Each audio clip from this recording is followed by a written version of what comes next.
to the Tuesday Night Touchdown Podcast with your hosts, Reese Downing and Jacob Workman. What's going on, guys? It is TNT Tuesday Night Touchdown Podcast, NFL Edition, NFC West Division Preview. It is our last division preview of the year, and we've got one more episode out of this, and then we're jumping into picking some games. With me, as always, is co-host and fine citizen, Mr. Jacob Workman. Jake, how's it going, brother? It's pretty good. We just finally picked some college football games, and we're getting very close to NFL. So our last preview, and then it's going to get a little bit more fun. Yes, sir. Yes, sir. All right. Well, let's jump right into it here. We are going to start off with the NFC West Arizona Cardinals. It was a rough year for the Cardinals under first-year head coach Jonathan Gannon and GM Monty Ossenfort, as well as their first year since 2019 without DeAndre Hopkins, as he was released in the offseason. The team started the season without their star quarterback Kyler Murray, who began the year on IR for the first 9 games of the season. Despite some occasional flashes from QB Joshua Dobbs, the team struggled to compete, starting the season 1-8. It is worth noting, as difficult as it is, that their one win was against the Dallas Cowboys. Murray returned to action in Week 10, and the team won their second game of the season and first since Week 3, but a lack of support on both sides of the ball proved just too much to overcome, even with Murray under center. As the team finished the year 4-13, good for last in the NFC West, missing the playoffs for the second straight year and making it year 8 of their NFC West title drought. Cardinals finished 26th on offense and dead last on defense in PFF rankings, coming in at 24th in points scored and 31st in points allowed. Jake, what were your thoughts on the performance of the Arizona Cardinals in 2023? Well, I think it's pretty easy to see why they only won 4 games. Like you just said, the defense was horrendous. They were the 8th worst defense and dead last at defending the run. The defensive line basically did nothing. They were awful against the run, and they didn't record a single sack in 5 of their last 6 games. That's not going to be too helpful. No. The team's sack leader only had 6 on the season. But let's not forget how bad the offense was also. The wide receivers ranked 30th in total receiving yards and averaged just 21.3 receiving yards per game, which I'm pretty sure I could do. So that's pretty bad. One of the few bright spots was running back James Conner. He did miss 4 games, but he still went over 1,000 yards for the season. Yeah, if that's the bright spot. Goodness. Yeah, let's jump into some offseason stuff here, guys. No changes to the Cardinals at the front office level. Same goes for the coaching staff. Departing players include linebacker Ezekiel Turner, defensive lineman Kelly Fotu, and center Pat Elfine. There are some changes on the wide receiver front as well, as Marquise Hollywood Brown is now on the Chiefs, and wide receiver Rondale Moore was shipped off in a trade to the Atlanta Falcons in exchange for quarterback Desmond Ridder. Player signings. Obviously some new additions here, starting with Ridder, who looks to back up Kyler Murray, wide receiver Zay Jones, linebacker Mac Wilson, tackle Jonah Williams, defensive lineman Justin Jones, running back DJ Dallas, and cornerback Sean Murphy Bunting are some of the new guys that came into Arizona. As far as the NFL draft is concerned, the Cards were very busy in the draft. They had a total of 12 picks. Most notably of those is obviously Ohio State wide receiver Marvin Harrison Jr., who the team selected with their 4th overall pick. In addition to Harrison, the team also drafted Missouri defensive end Darius Robinson, Rutgers cornerback Max Melton, and Knowles running back Trey Benson, among others. Jake, what do you think is the biggest impact move here when looking at all the Cards action in the offseason? And how do you think Marvin Harrison Jr. is going to perform in his rookie year under Gannon's offense, catching balls from Kyler Murray? I mean, I like the addition of Marvin Harrison Jr., but I'm also not sure how good he's going to be because every defense is going to be able to focus on him. So it's going to be a tough rookie season for him, I feel. I do like them drafting Trey Benson to go with James Conner. Those two, if they can get those two going, then that obviously is going to help the passing game and help Marvin out a lot. I do like what I've seen from Trey already in the preseason. I love Trey Benson, so I'm glad to see he's already having early success and kind of becoming a fan favorite already in Arizona. Yeah, that's cool. Hopefully, I think James Conner has a little bit of a problem with injuries, so it's very possible that he may be getting some starts as the year progresses. Hopefully, Conner can get a full season in underneath of him, but at a minimum, I think Trey Benson's going to get some touches as the spell back for sure. Looking at the depth chart here, we have a couple names that are usual suspects in Kyler Murray, James Conner, Trey McBride. But again, Marvin Harrison Jr. immediately steps in as wide receiver number 1. Michael Wilson and Greg Dortch are 2 and 3, man. That's just, that's not a lot of support on the offensive side of the ball there. Looking at the defensive side, again, a couple usual suspects there. Buda Baker seems to have been there since this team started, which I honestly, one of the trivia things that we talked about last year was the Arizona Cardinals are actually, I think, the first official team in the NFL. I don't remember what the year was, but they've been around for a long time. Buda Baker seems to have been there forever, though. But looking at this depth chart, a lot to be desired, man. Anything glaring here stand out to you? I just wrote ass. This team, this team is not good. Like I think this team sucks. Yeah. Goodness. Yeah. Well, and we're going to get to it here in a second. Or I guess we could talk about it shortly here on the over under on these wins. But let's take a look at the schedule because it is not easy. And I know that we say that with every damn team that we talk about. I know. It's not an easy path to getting to 7.5, which is what the over under is for this team. They start the season off Sunday, September 8th at Buffalo. Then they return home for a 3-game stretch against the Rams, the Lions, and then Jaden Daniels and the Redskins. Commanders. Commanders. Damn, I do that every show. Yeah. Commanders. Then they hit a 2-game road stretch, first traveling to San Francisco to play the 49ers. Jesus. Then they travel out to Green Bay to play Jordan Love and the Packers. Return home on a Monday night game to play Jim Harbaugh's LA Chargers. Hit the road again to go play the Miami Dolphins. All right, hold on. Let's stop right here. So 1, 2, 3, 4, 5, 6, 7, 8. So that's 8 games. They might win 1. How many of those do you think they win? I mean, it really could be 0. Washington's the only one I give them a chance, but I don't think they're going to win any of them, to be honest with you. I don't think so either. Like, and what did we say? 8? And then they got Caleb Williams and that team coming to town, and then Aaron Rodgers. Yeah. Yeah. Good luck. Yeah. Good luck is the yes. Like, I am at a loss for words, really. Let's run through the rest of this and then we can talk about it in a little bit more detail. I think we stopped at the game on the road against the Miami Dolphins. Then they return home Sunday, November 3rd to play the Bears and Caleb Williams, and then Aaron Rodgers and the Jets come to town. Then they have a week 11 bye, and then they finish their season up at Seattle, at Minnesota, home for a 2-game stretch against Seattle again, and then they meet the Patriots. On the road again to play the Carolina Panthers and then the Los Angeles Rams. And then they return home to finish their season to play the San Francisco 49ers, who are undoubtedly going to be sitting players at that point. That's not true. That might not be true. They play the Lions the week before. And there's a battle for the number 1 seed right there. Okay. All right. Fair enough. So maybe, which is not good news for the Cardinals. No, right. That's even worse news. Yeah. Right. Yeah. That's even worse news for them. So, taking a look at this schedule, Jake, plus 1,300 in the division odds, which that makes sense. Their over under is 7.5. There's no plus way. 124 in the over, minus 152 in the under. I don't think I have to ask you, but no. Where do you have these guys sitting at the end of the year? Pay the juice. Pay the 152. There is not a chance in hell where I don't even think I could dream 8 wins for this team. Like we'll say Washington is 1. Let's say Bears at home 2. Minnesota on the road 3. New England 4. At Carolina 5. Where the hell do they get 3 more wins? There's no way. No way. That's the easiest. That's the lock of the NFL century. I don't care if the juice is 152. That's the bet. Bet under 7.5 on this terrible ass team. I don't get it. I don't understand. They're going to start 0 in 1, 2, 3, 4, 5, 6, 7, 8, 9, 10, 11, potentially 0 and 11 start. Where are they winning 8 games? There's no way. Yeah, I don't know. I don't know where this number came from. It's hard to fathom how anybody could calculate 7.5 being anywhere close to where these guys are going to land. I'm giving them the benefit of the doubt, and I can't give them 8 wins. I've got them winning 3. So I have 4. So I actually got them better than you. Yeah.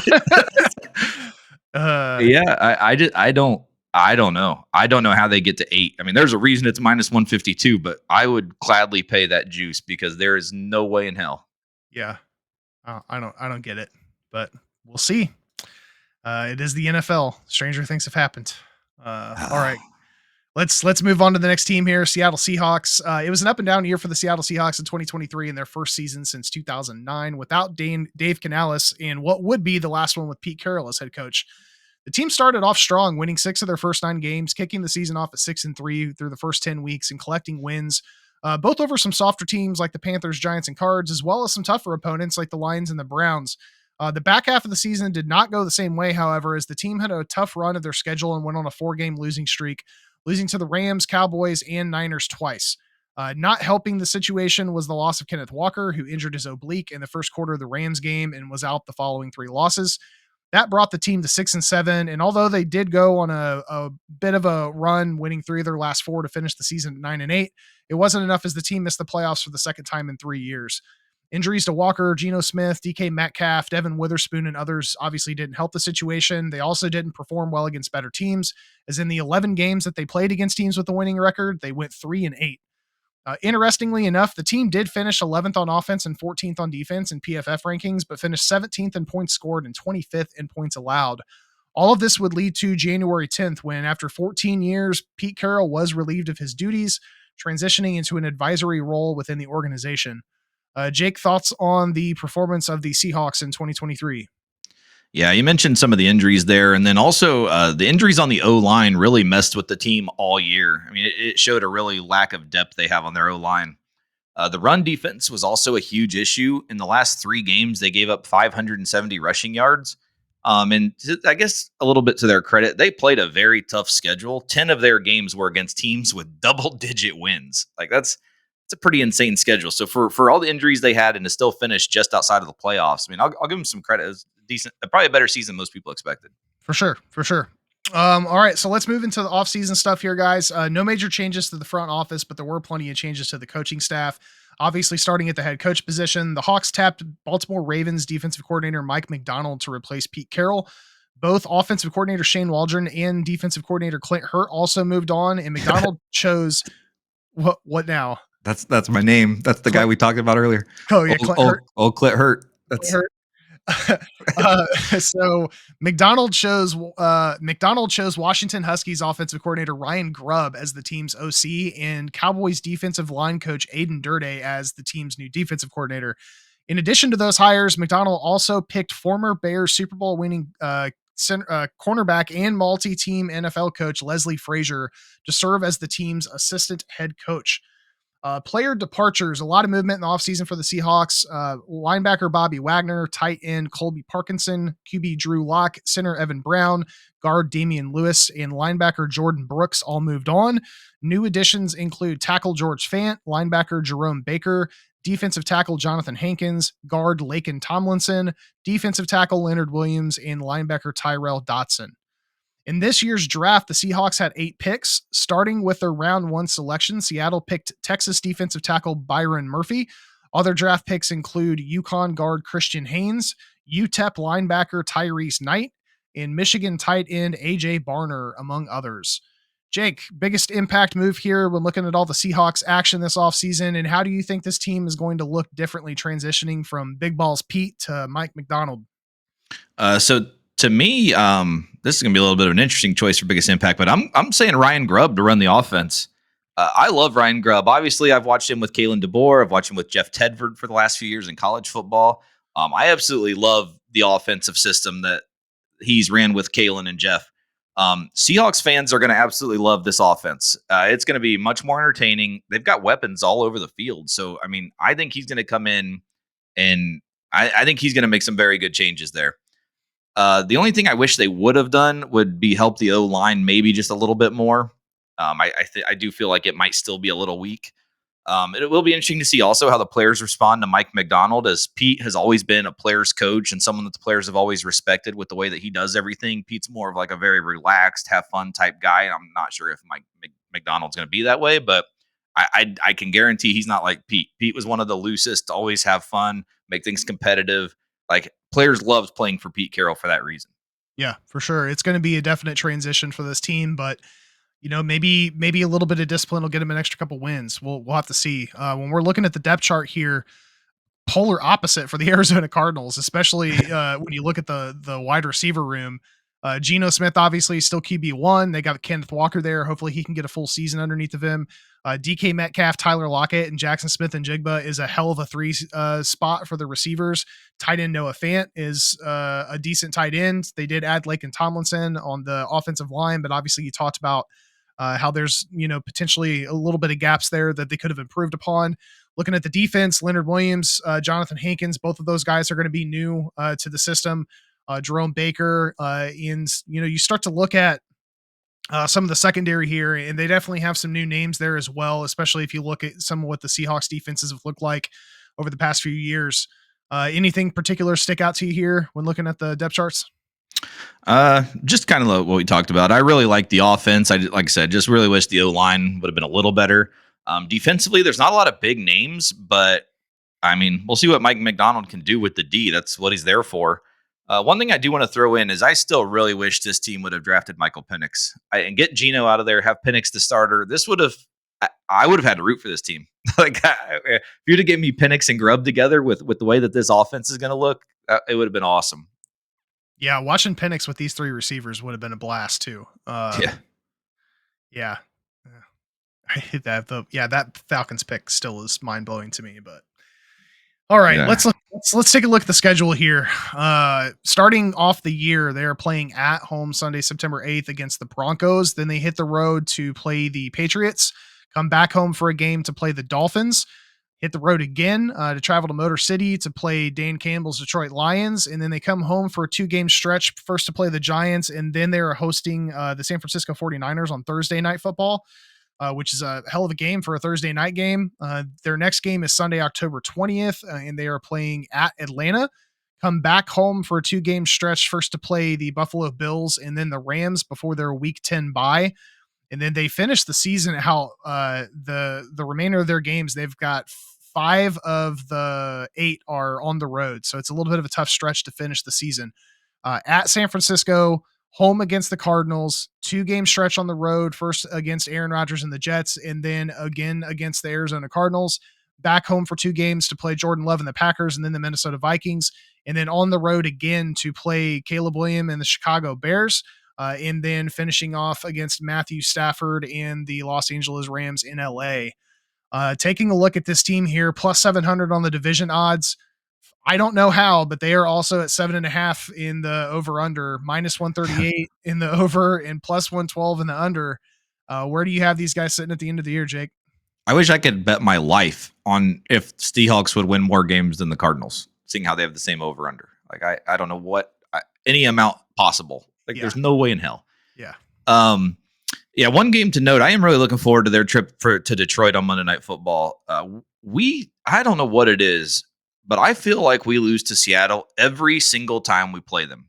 And I just want to see us beat them. So I'm really hoping to get some revenge this year on Monday Night Football in week 4. My over-under, so 7.5 is the win total. I have them at 9-8. So I've got them hitting the over. I mean, I know the juice is kind of high at minus 138, but I do like them to hit that over. I've got them in the over as well. I actually have them 1 game above that. I have them sitting at 10-7. That's if this team stays healthy. I think this team can definitely get some W's under their belt. They've got a solid offense, like you talked about. Grubbs being there to run this offense, and then you've got McDonald coming in, bringing in that Baltimore Ravens defensive mindset. This could be a really fun team to watch this year. So be on the lookout for that. But we both have these guys in the over. All right. Next up, we have Jake's Los Angeles Rams. It was a tale of 2 seasons for the LA Rams in 2023 as they improved over their 2022 performance. First half of the year was really nothing to write home about as the team dealt with defensive struggles and a barrage of injuries that made wins hard to come by. Those injuries included key weapons like Cooper Kupp and Kyron Williams, and although players like Tutu Atwell and Puka Nacua stepped up to help, they still had a hard time pulling things together, and they started the season 3-6. Sean McVay's squad entered their bye week in week 10, and as the team got healthy, they really found their footing. They went on to win 7 of their last 8, including wins over Seattle, Cleveland, New Orleans, and San Francisco. And honestly, if not for a controversial loss in overtime against the Ravens in Baltimore, the Rams would have ran the slate in their final 8 games. Regardless, the team did finish 10-7, which was good enough for a playoff berth. and their opponent could not have been more poetic as Matthew Stafford traveled back to Motor City in a Rams uni to face off against his old Detroit Lions in Detroit's first playoff game in Detroit since 1993.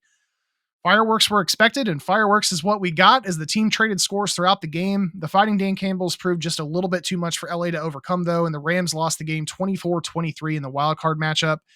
LA finished tied for 7th on offense and 23rd on defense in PFF rankings as they were 8th in points scored and 19th in points allowed.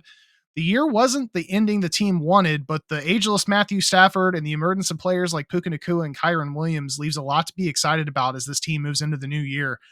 Jake, what were your thoughts on the performance of the Rams in 2023? Anyone that listened last year knew I was pretty high on this team. Like, I mean, it wasn't just homer reasons. Like, I was legitimately like, this team's still pretty good. They did have a slow start, but they were also without Cooper Kupp. I mean, he had a lingering injury. I believe he missed the first 4 games, I think it was. And then all of a sudden, here comes this rookie, Puka Nacua. 3 of his first 4 games of the season, he went over 100 yards, which was a huge part of keeping their offense going while Cooper was out. The rookie class was ridiculous. They had a great draft. Not only did Puka have a good year, but the 2 third-round picks, Byron Young and Kobe Turner, really came in to bolster the defensive front, which was obviously led by the best defensive player in the history of the NFL, Aaron Donald. The ending of the season was a little tough for me as a Lions fan and a Matthew Stafford fan. Obviously, I mean, I was rooting for the Lions, but it is tough to see your favorite player get eliminated from the playoffs, especially when there's probably only a couple seasons left. Greatly appreciate the NFL letting us start the year the same way again. So I got to go through it all over again to start the season on Sunday Night Football. But overall, though, I mean, obviously way better than most people expected. I think they went like 4 games over the win total. So way better than what Vegas expected last year. It was just unfortunate that those 2 teams had to meet in the playoffs. But yeah, I mean, I think you have to be happy as a Rams fan with where things are going. For sure. Yeah, so talking about some offseason stories here, no major changes to the front office for the Rams. There were several changes to the coaching staff. Starting at the DC position as Raheem Morris has moved on to be the new head coach for the Atlanta Falcons.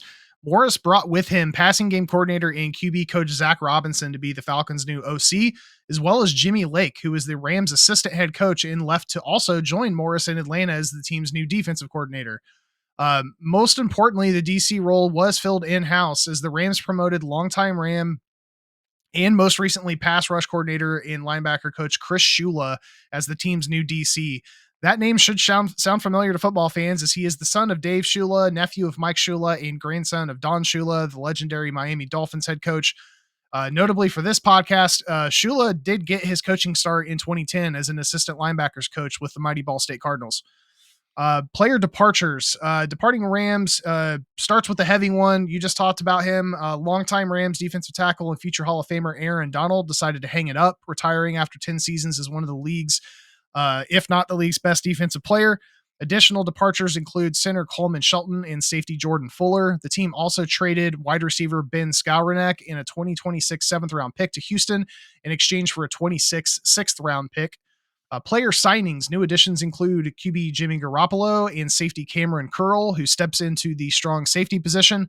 The team adopted a slightly different approach than the F them picks one that they typically do, and they were able to land some key difference makers. Starting with their round 1 selection, the Rams selected Knowles defensive end Jared Verse at pick 19. They kept chopping in round 2 as they selected Florida State defensive tackle Braden Fisk to join his teammate Verse in LA and step into the massive shoes that need filled after the Aaron Donald retirement. LA also selected Michigan running back Blake Corum, Miami safety Cameron Kitchens, and Washington State defensive end Brennan Jackson, among others.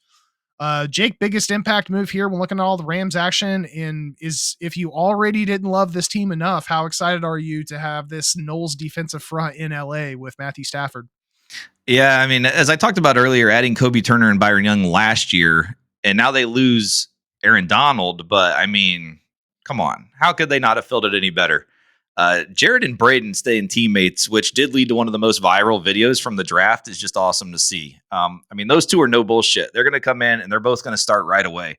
I'll never say anyone can replace Aaron Donald, but Rams fans should be very happy with how they're going to attempt to replace him. These guys are awesome. I love that they added Tre'Davious White to the secondary. I think that's also going to help with the pass rush. And also little sleeper here, but don't sleep on adding Blake Corum with Kyron Williams. Like, I mean, you can get a run game going for Stafford. That play action is going to be nasty to Cup and Puka Nacua. So that's the one thing. I think we have to watch the O-line. If the O-line can hold up, I think this team is in great shape. Obviously, they did bring over a guy from the Lions last year. They brought over Jonah Jackson, which, I mean, I think he's going to help a lot. Yeah, so taking a look at this depth chart here, we've kind of touched base on a lot of this, but they've got a lot to like here on both sides of the ball.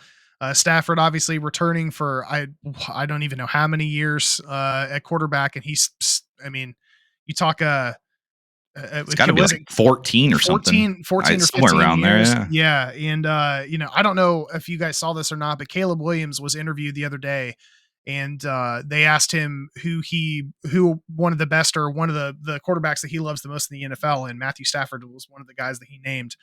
Kyron Williams, Cooper Kupp, Puka Nacua, a lot of really big name players here. Tyler Higbee, who just seems to stick around on this team. He seems to be one of those guys that's just been consistently a Ram. And then we talked about a lot of these guys on the defensive front already. So taking a look at this, Jake, anything glaring stand out here that you're concerned about, or just broadly, do you just love what this team's looking like? No, I think you just need to stay healthy. I think that's the key. I mean, obviously that's what every team wants to do, but I think this team is in pretty good shape. Yeah, well, let's take a look at the schedule. They are going to start the season off. 3 of their first 5 games are on the road. As Jake mentioned, their very first game is going to be a Sunday night matchup in Detroit. So Maddie gets to head back to Detroit and try to get some revenge. Week 2 game is at Arizona before returning home for week 3 to play the 49ers. Then they're back on the road to play Caleb Williams and the Chicago Bears before returning home and playing Jordan Love and the Green Bay Packers. It says week 10 bye here, but this is actually week 6. So their bye week is week 6. And then they've obviously got a long stretch here without a break.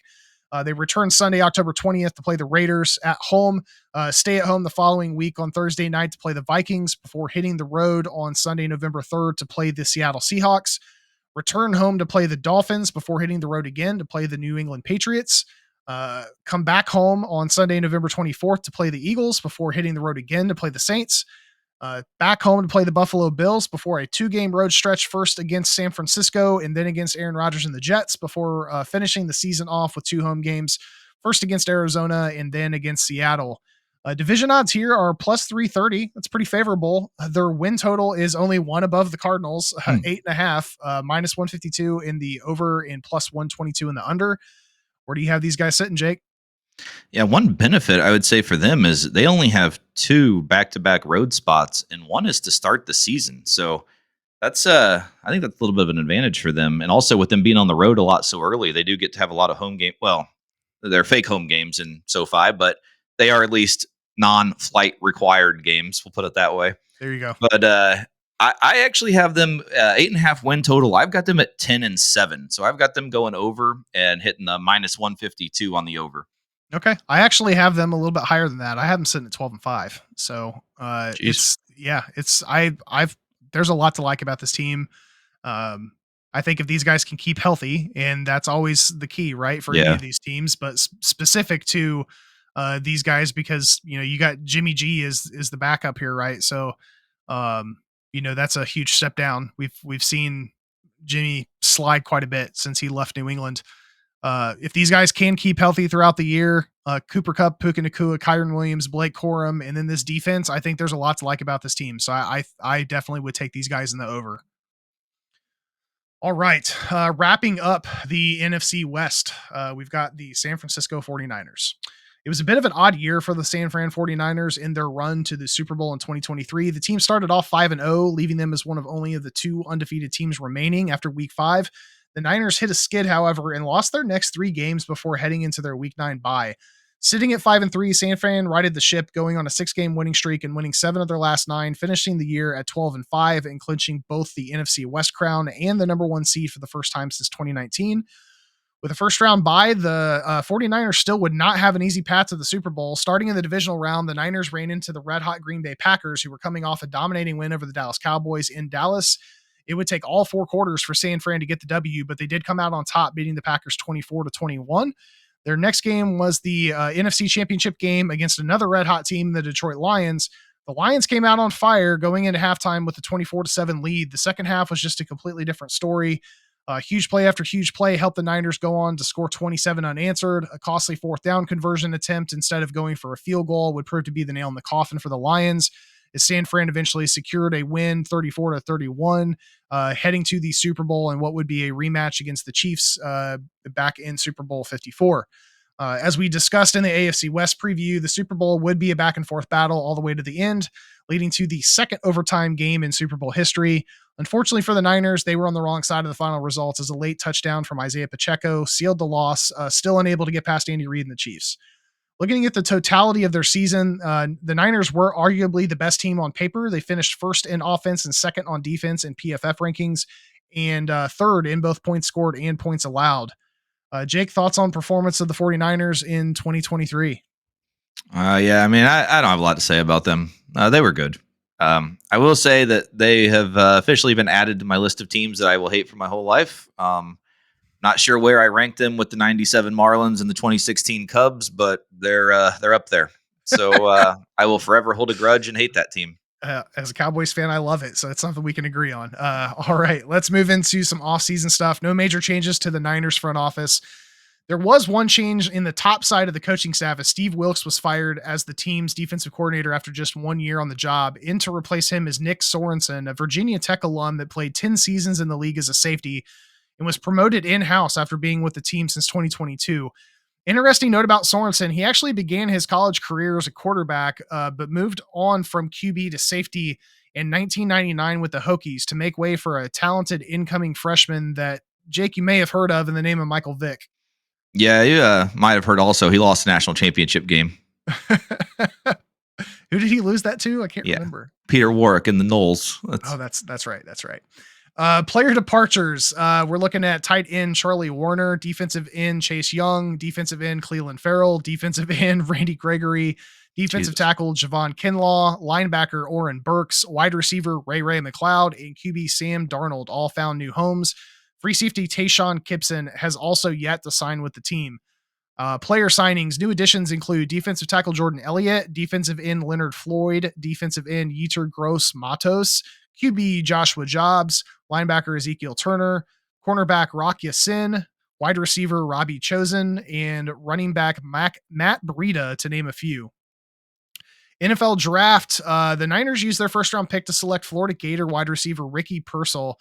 The team also drafted Kansas offensive tackle Dominic Pooney, Wake Forest safety Malik Mustafa, and Florida State pair cornerbacks Renardo Green and linebacker Tatum Bethune, among others. It's also worth noting here that the Niners, currently have two key players who are demanding a new deal and have created some offseason chaos. Both Trent Williams and Brandon Ayuk are seeking new contracts and in-contract holdouts. Ayuk has definitely been the most vocal, publicly requesting a trade at one point that has so far gone unresolved. Jake, what's the biggest impact move here? We're looking at the 49ers action, and how do you think this Ayuk and Williams situation is going to shake out? Well, first, I'd like to say I'm pretty upset that they drafted two players from Florida State. I don't want them on that team. I hope that they decide to hold out also. I would assume the Trent Williams deal is probably going to get done and everything is good there. I think Ayuk, on the other hand, that one's a little bit more skeptical, it seems. A few days ago, it seemed like he was about to be a Steeler. And now I really have no idea. So, I mean, all I hope is that he's not on the 49ers this year. Yeah, understand. All right, well, let's take a look at the depth chart here. As of right now, Ayuk is sitting in that 2 spot. We've still got Brock Purdy, Christian McCaffrey, Debo, Ayuk, Juwan Jennings, George Kittle. It's all the usual suspects. On the defensive side of the ball, they did lose a lot, so they had a lot to replace. Leonard Floyd is new. They've got Nick Bosa still there on the right end position. Fred Warner, Dre Greenlaw, Javon Hargrave, Malik Collins, Javarius Ward. They've got a lot of guys here. Demetrius Flanagan Fowles, which is a hell of a name. Oh, check out that whole secondary. They got some names in that secondary. I know. I'm not even going to try to say Jair Brown. Is it Diomedor? Diamador? Lenore? What a name. Palanoa Hufanga. Yeah. Sorry, guys. Who the hell knows? I try my best. Some of these names are brutal. But yeah, taking a look at the depth charts here. What are your thoughts? Anything glaring stand out to you here as a concern? No, not really. I mean, obviously, we still need to see with the holdouts, but it's still a pretty solid team. Yeah, and as of right now, they do not have Trent Williams listed on that depth chart, so that's Right. worth noting. Brandon Ayuk is there, Trent Williams is not. Uh, all right, let's take a look at their schedule for the year. They are going to kick things off with a Monday night matchup against Aaron Rodgers and the New York Jets in San Francisco before hitting a 2-game road trip, first to Minnesota to play the Vikings and then to LA to play the Rams. Returning home on a 2-game stretch to play the Patriots and the Cardinals before hitting the road for a Thursday night matchup against the Seahawks. They return back home for a 2-game stretch to play first the Kansas City Chiefs and then the Dallas Cowboys before getting their Week 9 bye. Finishing out the back half of their schedule, they are playing at Tampa and then home against Seattle. Next 2 games on the road are at Green Bay and at Buffalo before returning home to host the Bears and the Rams. Then they hit the road again on Sunday, December 22nd to play the Miami Dolphins, returning back home to host the Detroit Lions on Monday Night Football. And then they finish off the year on the road at Arizona to play the Cardinals. Division odds here are sitting at minus 190. Over under is 11.5, plus 120 in the over, minus 148 in the under. What you got here, Jake? Yeah, I mean, obviously the schedule's got some spots. Week 2 and 3, both on the road. I don't think at Minnesota is too crazy, but then to come home or go to SoFi for a back-to-back road spot. And then later on in the season, they got a back-to-back road spot with Green Bay and Buffalo, which I'll find interesting also. Like then even at Miami to come home and then Detroit. I mean, I know it's a home game, but still, like, they got some back-to-back spots. They're going to be pretty tough. I do think the schedule is a little bit more difficult this year. 11.5 win total. I still have them hitting the over. I got the plus 120 here. I got them at 13-4. Yep, I've got them sitting in the same spot. I've got them in the over, so plus 120 odds. I mean, I'll take that for sure. I don't really know. It's a little surprising that they're plus odds on that 11.5, but we'll see what happens. I think there's still a lot of things that are up in the air with Ayuk and Trent Williams and a couple of other those pieces. So we'll see what happens. All right, guys, let's take a look at some betting picks here. Again, 2 weeks in a row where I ensured that I've got all the correct players for all the correct teams. Starting with Arizona. Most regular season rookie receiving yards for Marvin Harrison Jr. plus 150. Most regular receiving rookie rushing yards for Trey Benson plus 650. Most regular season kickoff return touchdowns plus 1,300. NFL Offensive Rookie of the Year for Marvin Harrison Jr. plus 650. And Cards beat Seahawks twice plus 290. What are you throwing money on here, Jake? How is that only plus 290? That's ridiculous. That should be like plus 8,000. I don't. Man. They got Vegas has them lined up with the same. That's true. They do have them winning 8 games apparently, or what? 7 games, I guess. 7, yeah. Man, not too big on any of these to be honest. If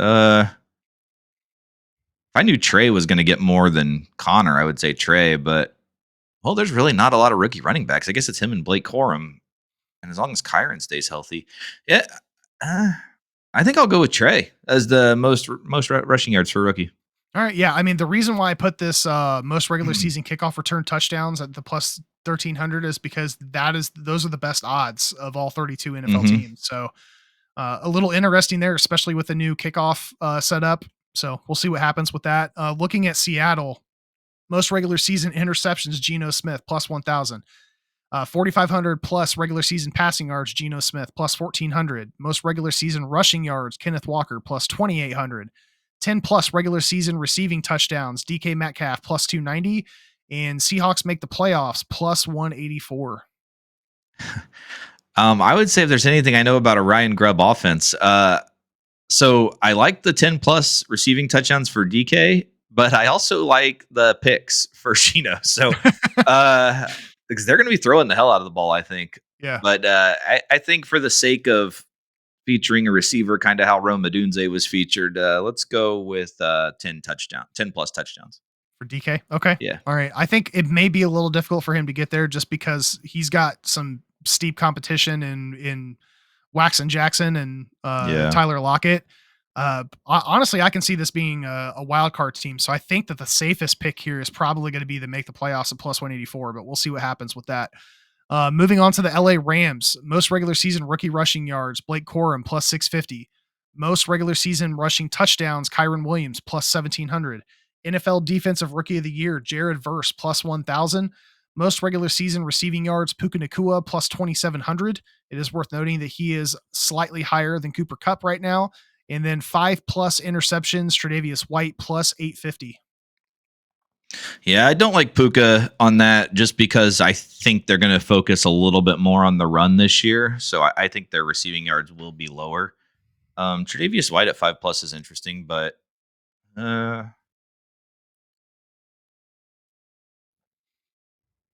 I guess if the Rams have the success, I would assume Verse probably has a huge year. I do like that Corum and Benson are the same odds. I'm going to go, let's go Jared Verse, Defensive Rookie of the Year. Yeah, I like that pick. All right, last team here, we have the 49ers. Most regular season rushing yards, Christian McCaffrey plus 700. Most regular season passing touchdowns, Brock Purdy plus 1,200. Most regular season rushing touchdowns, Christian McCaffrey plus 800. Most regular season sacks, Nick Bosa plus 900. NFC Championship winner plus 300. I like the Bosa sacks, and I also like McCaffrey as most regular season rushing touchdowns also. Yeah, I think that's a pretty safe bet. He seems to be pretty consistently getting the rock, regardless of what's going on. He does catch a lot of touchdowns though too. He does catch a lot of touchdowns. I think the other thing that could potentially hurt them there, well, I mean, not necessarily hurt them, but hurt this bet would be the fact that if Ayuk is not going to be there, they may need to lean on him a little bit more to catch the balls out of the backfield more than what he usually does. So there's a possibility of something going awry there, but yeah, I don't know. I don't think he's going to get the rushing yards. I think rushing touchdowns is probably the safest bet here at plus 800, which isn't too bad. So, all right, guys, that is it for not only the NFC West, but for all of the division previews. So, we're 2 weeks away from picking football games. Week 1 picks are going to come out September 3rd. The next show that we have next week is going to be playoff predictions and yearly awards. And then we may try to touch on some news and notes. That's something that we did last year when we were going through and doing our picks. We'll still do locks for the week. If you guys are looking to throw some money down on stuff now, we are covering week 0 action in college football. There's only 4 games. We have an opportunity to talk about them a good bit in our college episode of the podcast. So definitely check that out. If you guys are looking to try to make some money this weekend, the slate of games is perfect because they've got them scheduled at 12, 4, 8 and 11:59 p.m. So one game on every single time. You don't need extra screens. Just sit your ass on the couch and watch football for 15 hours. It's glorious. It's here and it's competitive football. Yeah. So we're here. We've got one more preview episode that's going to be a short one. And then we're going to start picking teams or picking games, excuse me. So we're almost there. Jake, you got any final thoughts on the NFC West stuff or any of the upcoming stuff we got going on? No, just looking forward to our playoff predictions next week. That's always a fun time. And we did do a college football playoff prediction already. If you want to go check that out also. It's kind of a fun episode just to walk through what we think is going to happen in the season this year. Yeah, it's going to be a good one, guys. If you have any comments, concerns, anything that you guys want to talk about, we're keeping an eye on the comments on YouTube. We're also going to be sharing our locks for the week and our picks for the college stuff. We're going to do the same thing for NFL. So a little bit different this year. We're going to try to give you guys some additional content on socials for you guys to be able to share. There's also some pretty interesting news and notes this week. Some of them have to do with the NFL and Jim Harbaugh. There's also some interesting pictures from the Colorado School of Mines. So if you don't typically watch our college episode, it's still worth checking out, or at least checking out our Twitter account because we shared a link earlier today.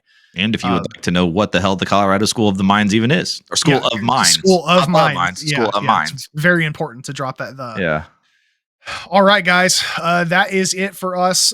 For Fine Citizen Jacob Workman, this is Reese Downing, TNT Tuesday Night Touchdown Podcast, NFL Edition, NFC West Division Preview. We will see you guys next week to talk about playoffs before we start picking games. See you, everyone. Cheers.